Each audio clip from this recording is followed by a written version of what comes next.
The breakup of the Beatles is spread over several years. In September 1969, a month after recording was completed on the album Abbey Road, John Lennon let the group know that he was walking away from the band that he helped create. A little over half a year later, Paul McCartney would officially announce to the world that the group was effectively over. It would take 4 more years still before they would finalize their documents, and the band has been broken up ever since. Almost 50 years after their pens hit those papers, the legacy of the Beatles has been as strange and layered as, a glass onion. They are objectively one of the first rock and roll bands. In more subjective territory, it is common to hear them referred to as the greatest band of all time. There is plenty of opposition, though, including pointing out that their sound and genre would not exist without the creative innovations of black musicians, many of whom never saw a fraction of their recognition. Others just think their work is flat out boring and overrated. Whatever position you take, however, it is undeniable that this band has consumed a significant amount of our collective imagination from the moment they hit the charts. The Beatles seem to be the ultimate cultural lightning rod, and it's hard to truly explain why in simple terms. In my personal opinion, I think it's all too easy to look at the Beatles and think their contributions just aren't that special. Their music is rarely melt-your-face-off good completely taken out of context, and I think that makes a big difference. But I do think accounting for the finer details, things that the average person might not know, can provide them with a little defense. Quick note, I'm not going to be getting into any moral arguments about the individual men who made up the group. I think there are plenty of undeniable facts that make it entirely reasonable to resent guys like John Lennon as people alone. I'm not going to argue with that, and to be honest, I don't want to. I have my own feelings about a lot of the things they did in their lives, but this is solely about the band as a cultural and musical act, so let's get into it.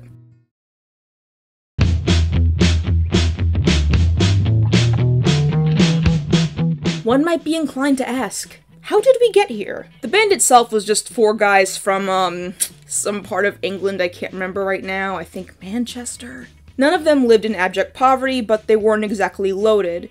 John had a tumultuous childhood with largely absent parents. Paul spent time in council housing. Ringo's parents were bakers, and George was the youngest child of a bus conductor. There is, at face value, nothing particularly unique about any of them. While they were blessed with access to instruments and music education within their own families, none of them really had a Berkeley-level tutelage. This, alongside the fact that rock and roll was still pretty new, means that they were basically flying by the seat of their pants for their entire tenure as a band, learning as they went. George, the youngest Beatle, was only 15 years old when he auditioned, and by the time their first album was recorded, he was barely 20. Skip ahead to his first post-Beatles solo project, a critically acclaimed triple album called All Things Must Pass, and he was the ripe old age of 27. He should have been at the club. While their career looms large, it must be remembered that the Beatles only really existed in the mainstream for about 7 years. A child born on the day they got their first #1 hit on Billboard would barely be out of preschool on the day they broke up. That also means that in that short space of time, their sound went from this... Copyright, Johnny. Copyright, can't say that. Hey, alright, what are we gonna do? What's out of copyright? To this. How about we'll get the lilacs in a no? The fact that they were so simple in their origins only really added to the mystique. They were just a bunch of British mop-tops, as the press liked to say. Some scruffy boys who were the kings of the universe so suddenly. The concept of the rock star was only really coming into existence at the time, and the Beatles happened to have 4 different characters to latch onto with music that, despite their major popularity with teens, could be enjoyed across age groups and demographics. And it's also important to mention that while their popularity is a little closer to universal now, they were a little contentious at the time, especially among older people. This is a form of protest to the Queen, because this order is being debased by everybody in giving this to people who are not deserving of it. If I had the MBE, I think I should be slightly put out at being placed on the same level as a pop singer. We want Elvis! We want Elvis! He don't like the Beatles! Why do you like the Beatles? I know! They're taking money out of America and bringing it over to England, and we need money here. Are you here to protest then? Yes, I am. I certainly am. And again, this may not seem like a big deal to us now, having been living in the cultural echo chamber of their impact for decades. But a lot of the sounds and techniques they presented to the general public were not especially mainstream. Some hadn't even been done at all. We'll get into this later, but I want to establish this now. The Beatles wouldn't have achieved much of this, if not none of it, without significant help from talented people in their orbit. Manager Brian Epstein elevated them to incredible heights before his untimely death. George Martin's composition and studio techniques were both figuratively and literally instrumental to the evolution of their sound, to the point where he is often called the fifth Beatle. And of course, their countless influences, Little Richard, Chuck Berry, the Coasters, and so many more, shaped their sound collectively. So let's leave the image stuff behind and move into the music.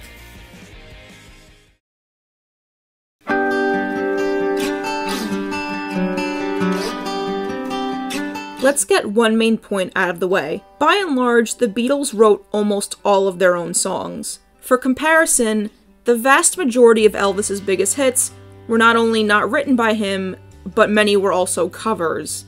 This is probably one of the most common criticisms of his massive legacy, particularly given that a lot of the covers were from existing releases by black artists like Big Mama Thornton, Arthur Alexander, and Lloyd Price.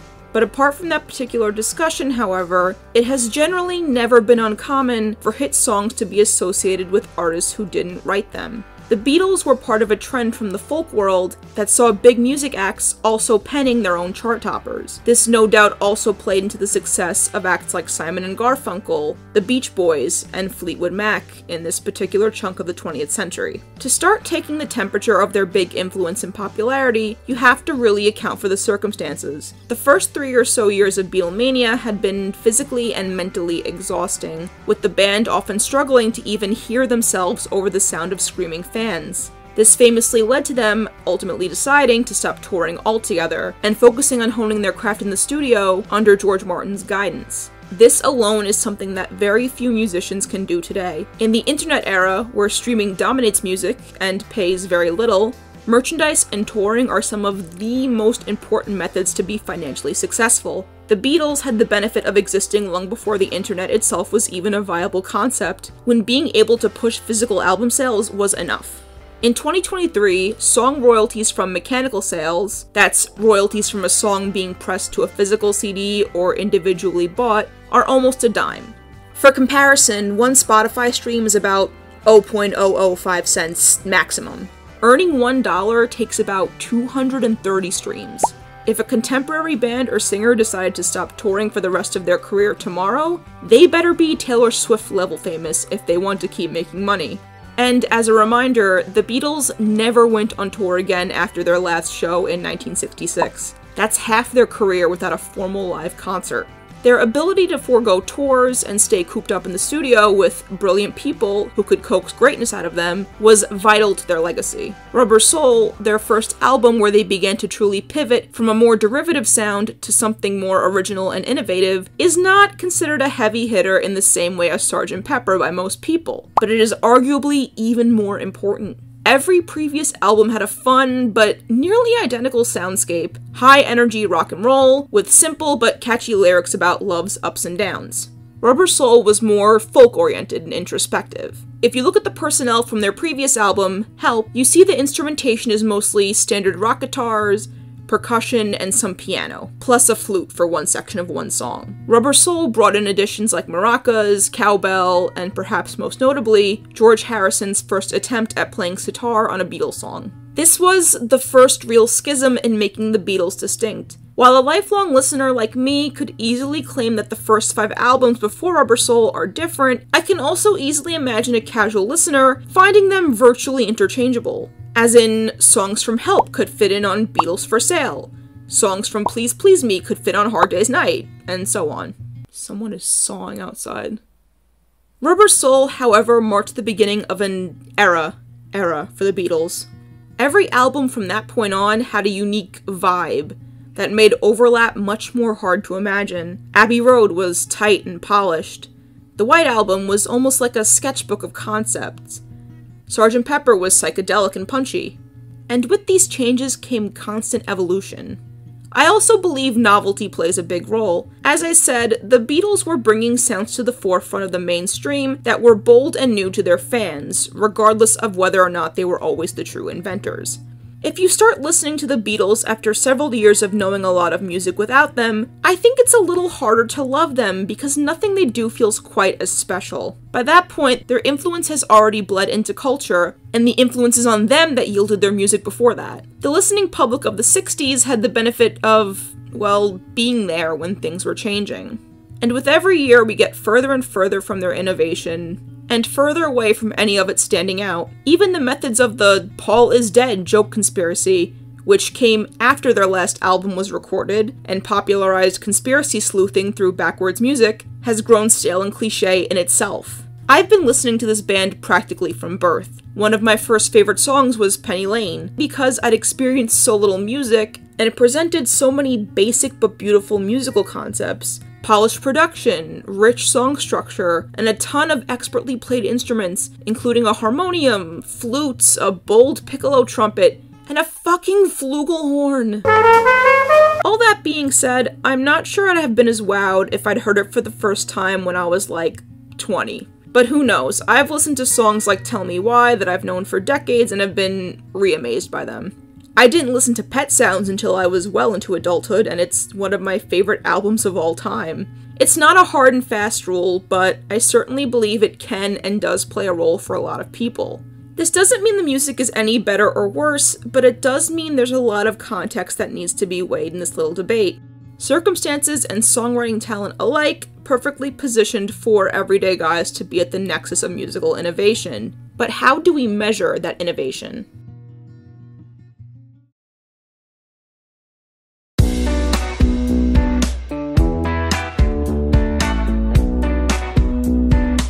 So the Beatles were building the plane as they flew it, and in doing so, they managed to push boundaries. But did they revolutionize as much as people claim? While I do genuinely think their work is great, I also want to concede that they didn't necessarily create so much as they popularized a lot. They didn't invent backmasking. Many say the Eligibles did that in 1959, but they did popularize it, especially with the album Revolver. They didn't invent music videos in the purest sense, but they did popularize the method of filming videos set to new singles in the name of promotion. Because they were at the front of pop culture, they had a sort of magic touch that could make anything they did mainstream, whether they actually invented it or not. I think what I'd call the Beatles mythology does their actual work no favors when it gives them credit for things that they didn't actually create. Even Sgt. Pepper, often called the first concept album, technically was not that, and that claim could be easily contested by music historians. But Sgt. Pepper did have an outsized impact on the cultural idea of a concept album, and I think that has to be accounted for. You can argue about whether or not Pet Sounds beat it to the punch by a full year, or whether or not Dust Bowl Ballads or In the Wee Small Hours headed off both of them.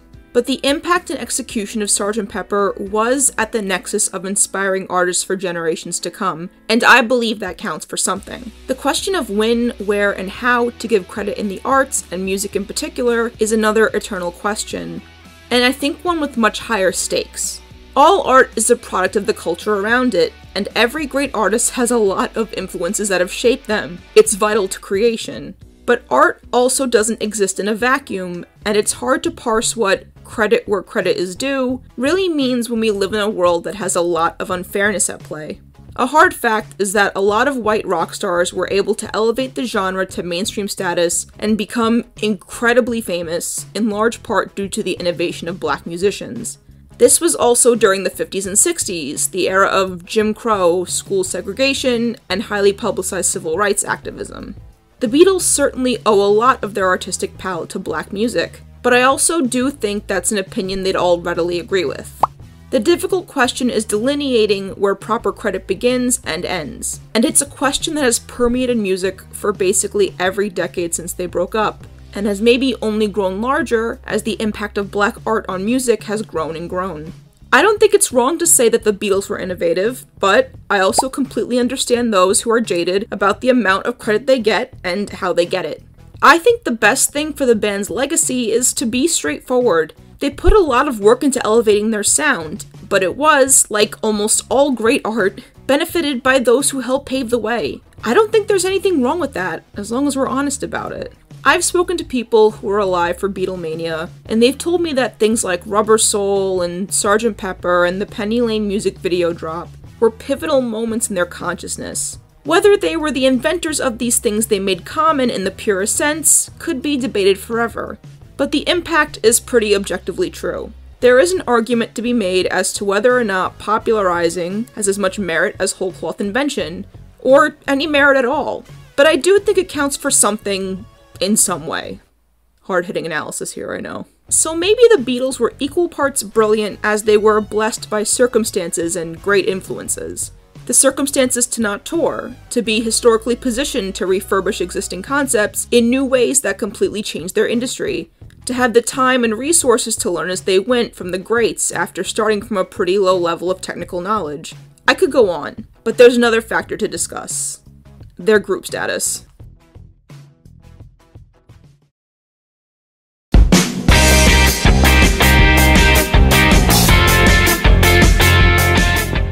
Here's a joke. 4 guys walk into a rock band and become the most famous people on the planet. They realize within a few years that they all hate each other. But really, it could be said that the Beatles couldn't stand each other far more than they ever liked each other, even when they were a group. Now, that is hyperbolic, but if you want a hard watch, I would look up the context of the 1988 Rock and Roll Hall of Fame induction ceremony, and then watch the 1988 Rock and Roll Hall of Fame induction ceremony. It's not fun. It's pretty depressing. Yeah. But, you know, just to give you an idea of how it's been. The music could not exist if one part was missing, and you can say what you want about Ringo, but I believe this is true. His specific technique was a major staple of their sound.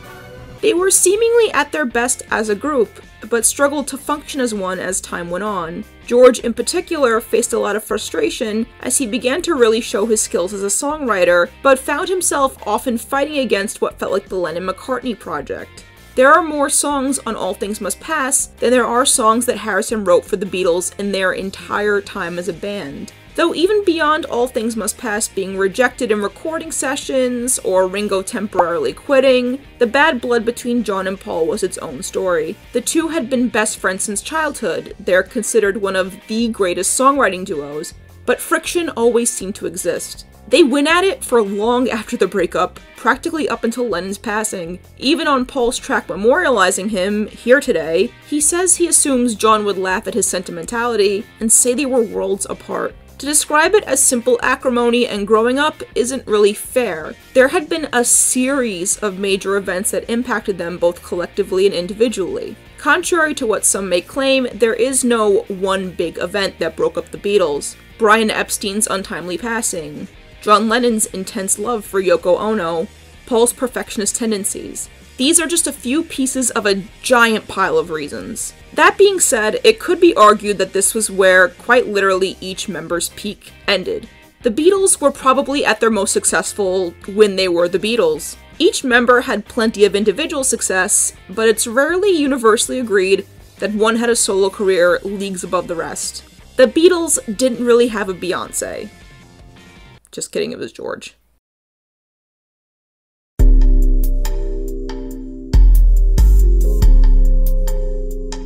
So now that we've taken stock of all of this, what's the answer? What made the Beatles so great anyway? Well, I'm sorry to let you down, but I don't think I have the answer. I don't really think there is an answer. I think there are a lot of smaller truths that might make the picture a little clearer, but there is no fact here. It's eternally a mystery. It almost seems as if the true magic of the Beatles wasn't that they were, like, anointed by God to be the greatest band in human history, or that their output was so uniquely greater than anything before, during, or after their tenure. I'm not going out and saying that the Beatles were hacks whose music blows ass, though I'm sure there are plenty of people who will. As is their right. I actually think, in my very biased opinion, that their music is not only great, but benefits from being examined away from all this overinflated rhetoric. Abbey Road is one of my favorite albums in human history. I think it's no skips and borderline perfect. And I don't think any of their albums are even bad. Let It Be, You're on Thin Ice though. Even their worst songs are still pretty fun to me. Except Wild Honey Pie. Get at it. No, get out.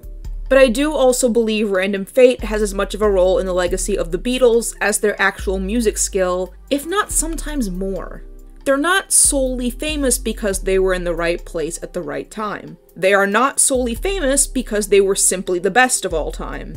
I think the closest thing we can get to the truth is in the middle somewhere.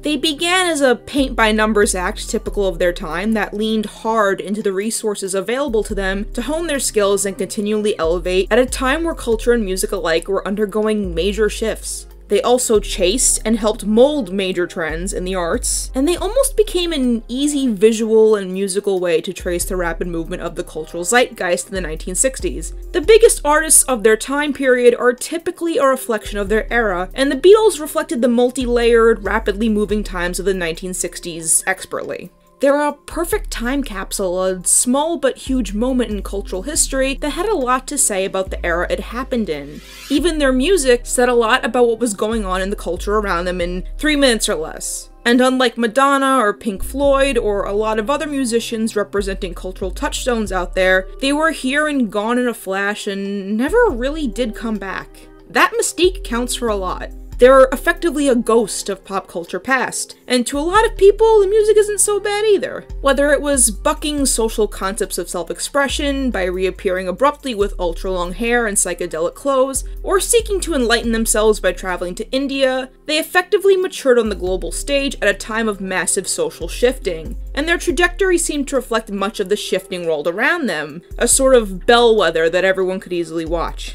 And again, they did this in a shockingly small amount of time. Many of the biggest rock bands of the 20th century are still around in some form or another, and many even still tour. The Rolling Stones, the group probably tied the most to the Beatles for their parallel climbs, literally released an album last month as I'm recording this. The Beatles only ever truly existed for about 7 years, and they still have the grip they do on culture. You can debate the reasons endlessly and never get that perfect answer, but the fact that they've survived this long, and to the extent that they have, off of those 7 years, is something almost unprecedented.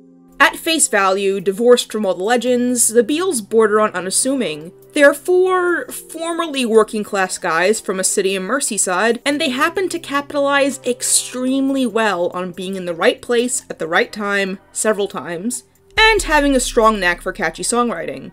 They don't dance, they have great harmonies, but not especially amazing vocals. Perhaps most damning of all, they did not write Run Away With Me. In a world where Beyoncé goes on stage and delivers what she does, it's a little too easy to look at these guys and be like, what, that's it? You're kidding me. Boo! Boo! I think the Beatles also force us to confront a hard fact about the entertainment industry and the world in general, which is that the most famous and popular things are also rarely objectively the best, if not only because objectively the best doesn't exist to begin with. I love pop music, but I do think it'd be more than a little silly to suggest that a song's popularity inherently means it's good. I think there are definitely massively famous and lauded pop acts whose actual output can, to me, border on mediocre, if not flat out bad. I won't say which ones, because I like being alive and being able to read my notifications, but I believe it's a simple truth that meritocracy is often a myth in practice, and that extends to entertainment. This is where I think the Beatles experienced the biggest road bump in their legacy, and I think it's a road bump that a lot of influential and popular musicians suffer from. We have a bad habit of earnestly labeling our favorite artists the absolute best, or overinflating the quality of certain songs and albums unintentionally. This is just a problem with art in general. Anything praised as one of the best, no matter how universally, is going to take blows because the hype will give it an impossible standard to live up to. And moreover, art is eternally subjective. Nothing can change this, and frankly, nothing should. No amount of accolades or acclaim will change the fact that many people out there think Sgt. Pepper sounds like butts and farts. And their belief is just as valid as mine, and I respect it. The fact that there are people out there who hate the Beatles is just as valuable as the fact that so many people love them. Art and discussions about it would be incredibly boring if we couldn't debate its merits. The Beatles are one plate in the braid that makes up music history. That is to say, they're built with the work of others, and have in turn helped build the creative output of those after them. The Beatles don't exist without Fats Domino, Buddy Holly, the Everly Brothers, and countless other architects of rock and roll. To call them the most important does them a disservice. They're the sum of their parts, from Little Richard to George Martin to Johnny B. Goode. To not acknowledge those parts feels pointless, and I don't think it takes away from them one bit. Every great artist is an amalgamation of their influences, and the Beatles certainly had many excellent ones. I feel like the closest thing we can get to the hard facts in this situation is looking past opinion and accepting what we know is true. The Beatles may not be the greatest, but they are influential, for better or for worse. I mean, we're on, like, decade 4 of the Gallagher brothers beefing, I think. You may not like them, but they might have inspired some art you do like. Brian Wilson wanted to give Pet Sounds his all, partly because Rubber Soul had such an impact on him. Sexy Sadie has been compared to Karma Police, one of Radiohead's most popular songs on one of their most acclaimed albums. Kurt Cobain wrote About a Girl after listening to Meet the Beatles for hours on end. Danger Mouse crafted an incredible mashup project that mixed their White Album tracks with Jay-Z's Black Album. A Hard Day's Night was nominated for 2 Oscars and has been included in a number of curated collections of the greatest films of the 20th century. Helter Skelter is thought to be the prototype of the metal genre. I could go on all day, but I'm not gonna. This video's long enough. The influence is undeniable. Whether or not it's a good influence is entirely your call. And anyone who thinks it was a big waste of time is well within their rights to think that. I'm not the arbiter of taste. Are the Beatles the greatest band of all time? Probably not. Are they the worst band in the history of humanity? Also probably not. Will we be debating this for the rest of history as long as they remain a notable memory? Almost certainly. But like I said, that's fine. Easy questions are boring. There are a lot of issues in life where the debate is just as hot with much higher stakes. So let's keep bickering about this. As long as everyone's having fun.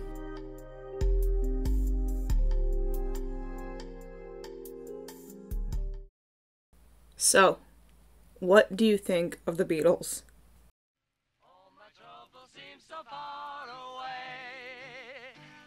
The Beatles are a band that definitely deserve respect, in my opinion. They've gone through the boy band era of silly love songs, which are great, by the way. And then they started experimenting with their styles and recording techniques, which is also pretty great. But I can see that they can be seen as a little overrated depending on the circles you're with, and especially when they're a band that garners this much praise and respect. My opinion on the Beatles, it's very neutral. I think I benefit more from the influence of the Beatles rather than like the Beatles themselves. I really don't listen to the Beatles very often, and maybe I should rectify that. Yeah, so while I'm definitely no fan of the Beatles, their works have left its mark. From my grandmother singing Let It Be while she went about her day, and my grandfather telling me how he thought they were sissies for their song I Want to Hold Your Hand. You know, all the way to my self-exposure through various media, constantly referencing them growing up. Definitely can't say that I love them, but I certainly can see the charm that they have for what it is.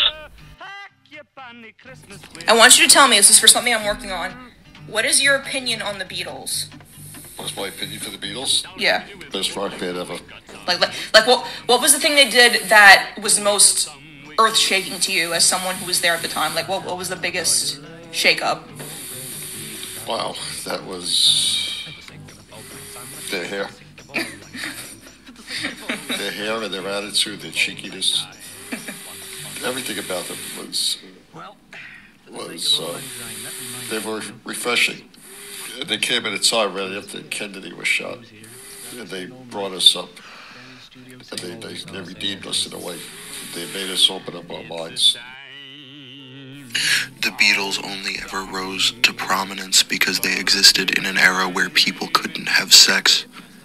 In that way, they are just like Elvis. So, my thing with the Beatles is that they occupy a space in my mind that is so geared around them being a pop culture phenomenon that I barely ever think about their music as music.